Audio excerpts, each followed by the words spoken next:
हिंदू और मुस्लिम बहू का एक कमरे का ससुराल। माया अपने पति यशवंत के साथ शुरू से एक घर के एक कमरे में रह रही थी। फिर उसके बड़े बेटे नीरज की शादी रूपल से हो जाती है।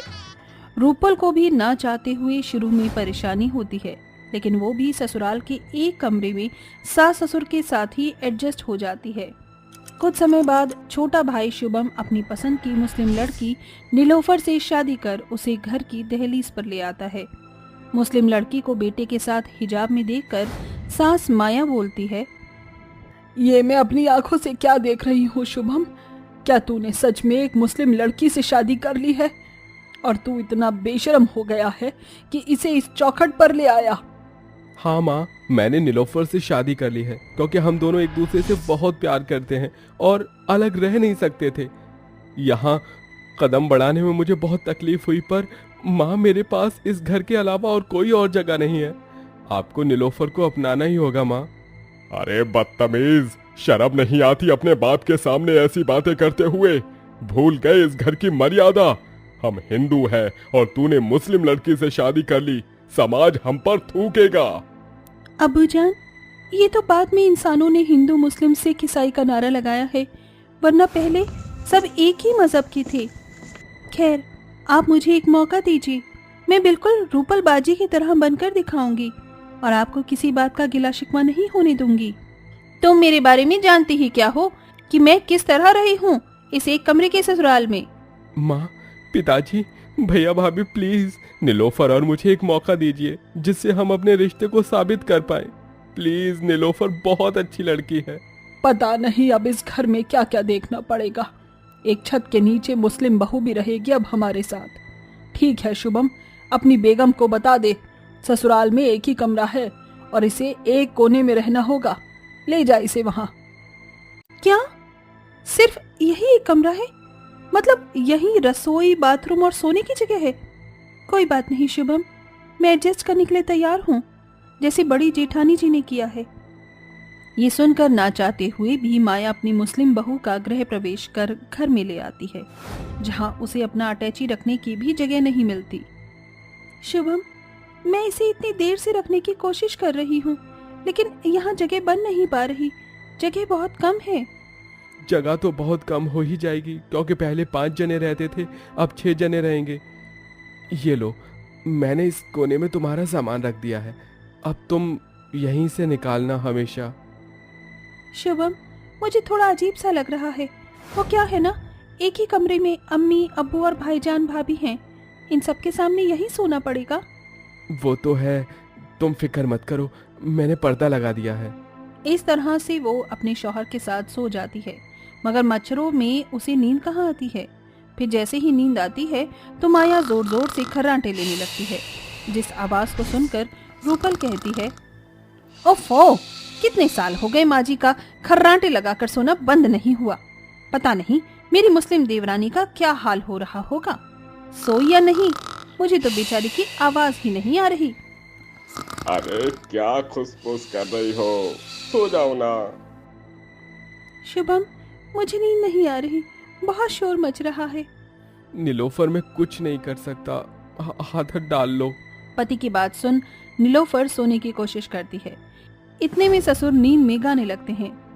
जोर का झटका हाय जोरों से लगा, हाँ लगा, शादी बन गई उम्र कैद की सजा, हाँ सजा, ये उदासी जान की प्यासी, इससे अच्छा तुम ले लो फांसी।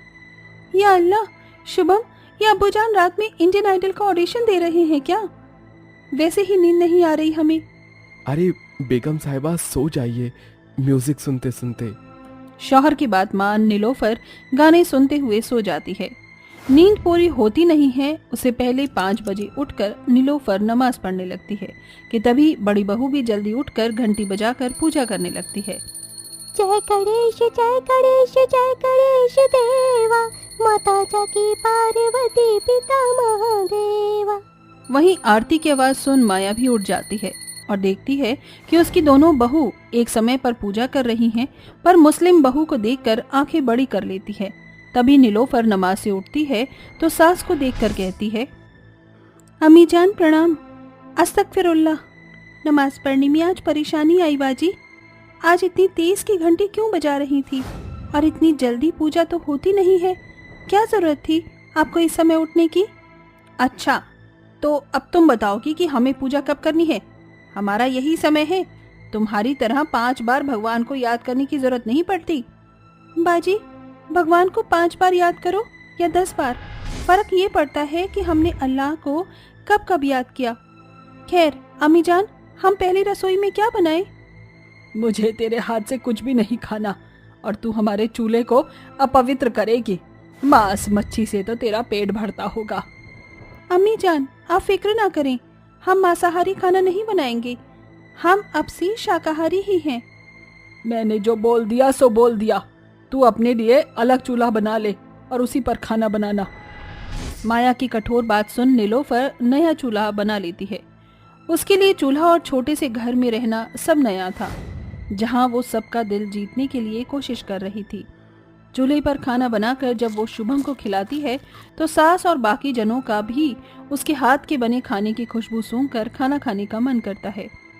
खुशबू अच्छी आ रही है बहू। तुमने शाकाहारी खाना बनाया है तो मुझे भी दे दो। अभी देती हूँ अब्बू जान। मुझे खुशी है कि अब्बू और बाकी सब मान गए। नीलोफर जैसे ही उन्हें अपने हाथ का बना खाना खिलाती है, उसे खाकर सबका दिल खुश हो जाता है और वो थोड़ा थोड़ा उसे शगुन दे देते हैं, जिसके बाद सास ससुर उसे अपना लेते हैं। अब नीलोफर अच्छे से घुल मिल कर अपने ससुराल में एक कमरे में रहने लगी थी, पर रहने में अभी भी घिचपिच हो रही थी। ना वो ठीक से सो पा रही थी और ना ही उसका सामान आ पा रहा था। घर में एक शीशा होने के कारण कभी सास तैयार होती तो कभी बहू को, तो फिर कभी नीलोफर। ऐसे में नीलोफर खिसिया जाती है। कभी वो अपनी जेठानी का सामान उठाकर यूज करती थी तो कभी जेठानी उसकी चीजों को यूज करती थी, जिससे दोनों में अनबन भी हो जाती है, पर माफी मांग लेती है। वक्त गुजरता है। एक दिन सास दोनों बहू से कहती है, बहुओं, अब तो तुम दोनों को इस घर में काफी समय हो गया। बड़ी बहू तुझे भी। आखिर तुम दोनों कब मुझे पोते पोती का मुंह दिखाओगी? क्या पोते पोती का मुंह? कैसे माँ जी? एक कमरे के अंदर घर के सभी सदस्य रहते हैं। पति के साथ जो समय होता है वो तो हमें मिलता ही नहीं है ठीक से। मैं इतने सालों से उनसे बात भी नहीं कर पाई। आप बात करने की बात कर रही हैं बाजी? लाहौल बिलाकुवत, यहाँ तो नींद हराम है। सामान रखने की भी जगह नहीं है। ऐसे में बच्चे की जगह कैसे बनेगी? माँ जी, हम अपनी दुनिया कैसे बनाएंगी? मुझे नहीं लगता कि बाजी या मैं आपकी इस इच्छा को कभी पूरा भी कर पाएंगे। पहले के जमाने में सब रह लेते थे, लेकिन अब मुमकिन नहीं है। माफ कर दो बहुओं, इस तरीके से तो मैंने सोचा भी नहीं कभी। लेकिन मैं अपने बेटों से बात करूंगी, वो इस घर को बनवा देंगे। तभी सास बहू की बात नीरज और शुभम सुनकर कहते हैं, माँ, आपको कुछ कहने की जरूरत नहीं है। मैं और भैया समझ गए हैं कि अब हमें इस घर को बनवा लेना चाहिए। आखिर कब तक एक ऐसे कमरे में रहेंगे? हाँ माँ, आप परेशान मत होइए। कल से ही मैं काम चालू करवा देता हूँ, क्योंकि कुछ पैसे हैं, कुछ मैं लोन पर ले लूंगा। भाईजान, शुभम, हमारी इस बात ने आपको दुख तो नहीं पहुंचाया ना? अगर मेरे मुंह से कुछ गलत निकल गया हो तो मुझे उसकी माफी दे दीजिए। अरे नहीं, कोई बात नहीं। ये परेशानी एक न एक दिन हल करनी ही थी ना हमें। ये कहते ही नीरज और शुभम अगले दिन से अपने घर को बनवाने लगते हैं, जब तक किसी किराए के घर में रहते हैं। कुछ महीनों में उनका घर बनकर तैयार हो जाता है, जहां पहले फ्लोर पर सास ससुर रहते हैं और उसके दोनों फ्लोर पर उनके दोनों बहू बेटे खुशी खुशी रहने लगते हैं। जानकी ने अपने बड़े बेटे विश्वास की शादी शिवानी से करी थी। दोनों की शादी को 2 साल हो गए थे, लेकिन खुशखबरी की गूंज अभी तक किसी ने नहीं सुनी थी।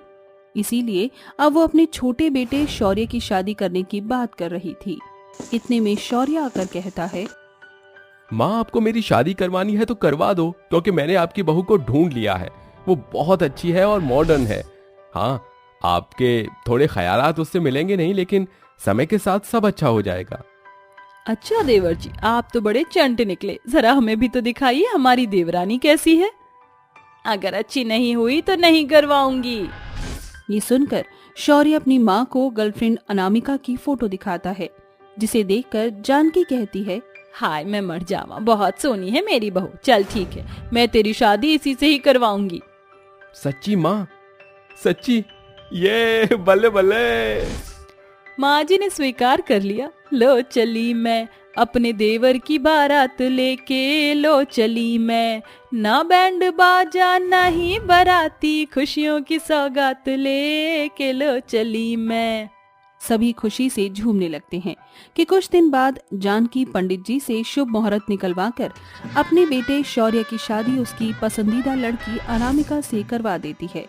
वो अपनी नई बहू का गृह प्रवेश करती है, जिसके बाद सब अपने कमरे में जाकर आराम करते हैं। अगले दिन गंवार बहू शिवानी हर रोज की तरह जल्दी उठकर घर की सफाई कर देती है और तुलसी में जल चढ़ाती है। तो वहीं मॉडर्न बहू अनामिका स्लीवलेस ब्लाउज पहनकर सास के पास आती है। गुड मॉर्निंग माँ जी, कैसी हैं आप? शादी की थकान उतर गई? बताइए मैं पहली रसोई में क्या बनाऊं? गुड मॉर्निंग बहू, शादी के पहले दिन पैर छूते हैं, ये भी नहीं पता तुझे? और ये कपड़े कैसे पहने हैं? थोड़ा आसपास का माहौल देखकर पहन, भला ये भी कोई साड़ी पहनने का तरीका है? तभी अनामिका अपनी सास के पैर छूकर कहती है, पहली बात तो माँ जी मुझे इतना झुककर पैर छूने की आदत नहीं, इसलिए आज कर दिया, पर कभी नहीं करूंगी। दूसरी बात, मैं मॉडल हूँ तो मुझे अपने तरीके से तैयार होना था। मैं नहीं चाहती मैं जेठानी जी या बाकी औरतों की तरह दिखूं और बाजू वाले पुराने जमाने के ब्लाउज पहनूं। बहू ये संस्कारी। उसके इतना कहते ही बड़ी बहू पीछे से इशारा करती है। जानकी समझ जाती है और कहती है, ठीक है बहू, लेकिन इससे ज्यादा बिना तहजीब के साड़ी ब्लाउज मत पहनना। जो तुम्हें अच्छे से बनाना आता है वो मीठे में बना लो। जी माँ जी। ये कहकर अनामिका रसोई में खाना बनाने चली जाती है। उसके हाथ का बना मूंग दाल का हलवा खाकर घर के सभी लोग खुश हो जाते हैं और उसे शगुन देते हैं। वक्त गुजरता है। एक मॉडर्न बहू होने के नाते भी वो अपनी ससुराल की सारी जिम्मेदारी अच्छे से संभालती है, लेकिन वो कुछ खास अपनी गंवार जेठानी को पसंद नहीं करती थी। फिर एक दिन अनामिका की अचानक से तबीयत खराब होती है तो सास घर पर डॉक्टर को बुलाती है। डॉक्टर की जांच करने पर पता चलता है कि अनामिका गर्भवती है। ये बात सुनकर जानकी खुशी से उछल पड़ती है और कहती है, डॉक्टर साहब, आपने मेरी जिंदगी की सबसे बड़ी खुशी मुझे सुनाई है। ये लीजिए आपका इनाम, इनसे आप अपने लोगों को लड्डू खिला देना। ये सुनकर डॉक्टर चला जाता है। सास अनामिका से कहती है, बहू मैं बहुत खुश हूँ। बड़ी बहू ने तो मुझे ये खुशी नहीं दी, लेकिन तूने दे दी। अब तू देख मैं तेरा कितना ख्याल रखूंगी। शिवानी बहू, जरा अनामिका की नजर उतारने के लिए लाल मिर्च ले आ। जी माँ जी, मैं अभी लेकर आती हूँ, आखिर मैं भी तो ताई जी बनने वाली हूँ। शिवानी अनामिका की नजर उतारने के लिए लाल मिर्च लेकर आती है। जानकी अनामिका के सर से लाल मिर्च घुमाकर बाहर जला देती है। फिर वो उसके लिए जूस लेकर आती है। इतने में शिवानी बेहोश हो जाती है। जानकी फटाफट से उसके लिए भी डॉक्टर बुलाती है और तभी उसे शिवानी के गर्भवती होने की खुशखबरी मिलती है। इसे सुनकर सास का दिल गदगद हो जाता है और वो नाचने लगती है। दोनों बहुत खुश थीं कि उनके पति आकर कहते हैं, क्या बात है माँ, आप इतनी खुशी से नाच क्यों रही हो? पहले तो कभी नहीं देखा। अरे बच्चों, खुशखबरी ही ऐसी है, तुम दोनों पापा बनने वाले हो और मैं दादी। नाचूंगी ना फिर तो। अरे भाई, ये तो बहुत अच्छी बात है, एक साथ घर में दो दो खुशियां आएंगी। पूरा परिवार ये खुशखबरी सुनकर खुश हो जाता है। फिर सास अपनी दोनों बहू का एक साथ ख्याल रखती है। जानकी अपनी गंवार बहू के हाथ पैरों की मालिश करती है। फिर वो अनामिका के पास आती है तो अनामिका कहती है, माँ जी ऐसा है, मुझे ये सब नहीं करवाना। ये सब गंवार तौर तरीके, मैं मॉडर्न हूँ और अपने बच्चे का खुद ख्याल रख लूंगी। मैं विटामिन जो खाती हूँ। बहू, ये जो तू अलग से विटामिन की गोलियां खा रही, इसकी जगह मैं तेरी मालिश करूंगी तो तू और तेरा बच्चा भी स्वस्थ रहेगा। माँ जी बिल्कुल नहीं, मुझे कोई मालिश नहीं करवानी, चिपचिपा लगता है। ये सुनकर जानकी चुप हो जाती है। कुछ देर बाद जानकी दोनों बहुओं को उनके बच्चे और उनकी सेहत के लिए बीच बीच में घर के काम और शाम को टहलने के लिए कहती है। शिवानी तो उसकी बात मानकर वैसा ही करती है, लेकिन अनामिका नहीं करती। तो सास बोलती है, बहू तू टहलती क्यों नहीं है? और हमेशा बिस्तर पर रहना ही ठीक नहीं होता। अब तुझे काम करना चाहिए जिससे बच्चा तंदुरुस्त रहे। माँ जी आप टेंशन मत लीजिए, उसके लिए मैंने अपना योगा टीचर को घर पर बुलाया है, वो मुझे व्यायाम करवा देंगी। अनामिका की ये बात सुनकर जानकी को अजीब सा लगता है। कुछ देर बाद अनामिका की योगा टीचर आकर उसे गर्भवती व्यायाम करवाती है। ये देखकर जानकी कहती है, देख रही हूँ अनामिका बहू, तो मेरी कोई बात नहीं सुनती, बस अपने मॉडर्न पैतरे ही अपनाती रहती है। हाँ, मैं थोड़ी गंवार हूँ, इसका मतलब ये नहीं कि मुझे कुछ देखभाल करना नहीं आता। कोई बात नहीं माँ जी, वो जैसा चाहती है उसे वैसा करने दीजिए। आखिर वो भी तो ये सब अपने बच्चे और खुद को स्वस्थ रखने के लिए ही कर रही है। मैं तुझसे अनामिका की कोई भी बात कहूँ तो हमेशा उसका पक्ष लेती है। अरे मैंने तेरे लिए गोंद के लड्डू बनाए थे, जरा खा ले, अनामिका बहू से भी पूछ लेती हूँ। ये कहकर जानकी शिवानी को गोंद के लड्डू खिला देती है और वो उसे रोज दूध के साथ दिया करती थी, लेकिन अनामिका इसे भी मना कर देती है। इस तरह दोनों के 9 महीने पूरे हो जाते हैं। मॉडर्न जमाने की वजह से अनामिका घर पर अपने पति के साथ प्रेगनेंसी फोटोशूट करवाती है, जिसे देख जानकी हैरान थी। ऐसे ही एक दिन बहुत तेज बारिश हो रही थी। शिवानी सेब खा रही थी कि अचानक उसे लेबर पेन शुरू हो जाता है। तेज बारिश के कारण बाहर नहीं जा सकते थे, तो फिर जानकी सामने वाली पड़ोसन को, जो कि दाई थी, उसे बुला लेती है। ये देखकर अनामिका कहती है, माँ जी, आप हॉस्पिटल के होते हुए भी दाई माँ का सहारा लेंगी, ये ठीक नहीं होता। बहू, ये चीज पुराने समय से चली आ रही है, तू इसे गलत कैसे कह सकती है? तू यहाँ पर आराम से बैठ, दाई माँ आप चलिए। ये सुनकर दाई माँ कमरे में जाकर शिवानी की अच्छे से डिलीवरी कर देती है।